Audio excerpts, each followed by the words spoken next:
ఈ ఫంక్షన్‌కి మాకు మా అత్తయ్య గిఫ్ట్‌గా అష్టలక్ష్మి వెండి చెంబు తీసుకొనొచ్చింది. దాన్ని కలశం పూజలో పెట్టాలి అని చెప్పేసి.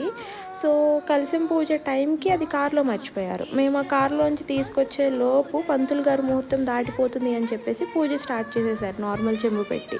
సో, దానికి కొంచెం మా అత్తయ్య ఫీల్ అయింది. సో, అమ్మ, నాన్న పూజలో కూర్చున్న తర్వాత మేము వ్రతానికి అండ్ హోమానికి పనులున్నాయి, డెకరేషన్ ఉంది, అది చూసుకుంటున్నాము. ఫైనల్లీ పూజ అయిపోయింది. పూజ అయిపోయిన తర్వాత ఆడపడుచులు పాట పాడి హారతి ఇవ్వాలి అని చెప్పారు. మాలో ఎవ్వరికీ పాటలు అస్సలంటే అస్సలు రావు. మా అత్తయ్య ఏమో ప్లేట్ చాలా వేడిగా ఉంది, ఉక్కబోసేస్తుంది, సో ఫోన్లో ఏదో ఒక పాట పెట్టండి అని చెప్తుంది. ఫోన్లో పాట పెట్టి హారతి ఇచ్చేసాం మేము. సో ఈ వీడియో తర్వాత వ్రతం వీడియోస్ అండ్ హోమం వీడియోస్ వస్తాయి. మా వీడియోస్ ఎవరికైనా నచ్చితే please like, share and subscribe. Thanks for watching.